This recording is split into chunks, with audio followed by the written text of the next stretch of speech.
Number 19 number x element n such that 9 চেয়ে বড় এবং 10 চেয়ে ছোট এরূপ সেটটিকে কি সেট বলা হয়? আচ্ছা দেখো তো এখানে 9 এর শর্ত দেওয়া আছে কি 9 চেয়ে বড় এবং 10 চেয়ে ছোট। আসলে 9 চেয়ে বড় 10 চেয়ে ছোট কি কোনো সংখ্যা আছে এর মধ্যে?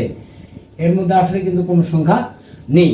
এরূপ সেটকে কি সেট বলা হয়? নিচ্ছেদ সেট না, অসীম সেট না, ফাঁকা সেট, হ্যাঁ ফাঁকা সেট, সসীম সেট। যদি সসীম সেট হতো তাহলে নির্দিষ্ট কি উপাদান থাকতো। অসীম সেট হলে কি উপাদান কি যেমন 1 2 3 ডট ডট পর্যন্ত যেত। নিচ্ছেদ সেট হলে সেখানেও কিন্তু একটা করে আমাদের উপাদান থাকতো। তাহলে এখানে হবে কি যেহেতু আমাদের কোনো উপাদান নেই এই জন্য এটা হবে কি ফাঁকা সেট। যে 9 এর চাইতে বড় 10 এর চাইতে ছোট এরূপ সেটকে কি আমরা কি ফাঁকা সেট বলি।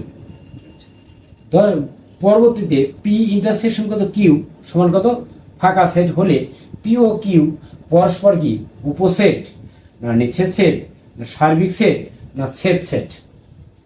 দেখো এটা তোমরা পরবর্তী ক্লাসে অবশ্যই তোমরা কমেন্টে আমাকে জানিয়ে দিবে যে আসলে এই যে 20 নম্বর যেটা আছে এটার উত্তর আসলে কোনটা হবে। তোমরা অবশ্যই কি কমেন্টে অবশ্যই উত্তরটা দিয়ে দিবে। পরবর্তীতে আমরা কি এটা নিয়ে আলোচনা করব। ধন্যবাদ।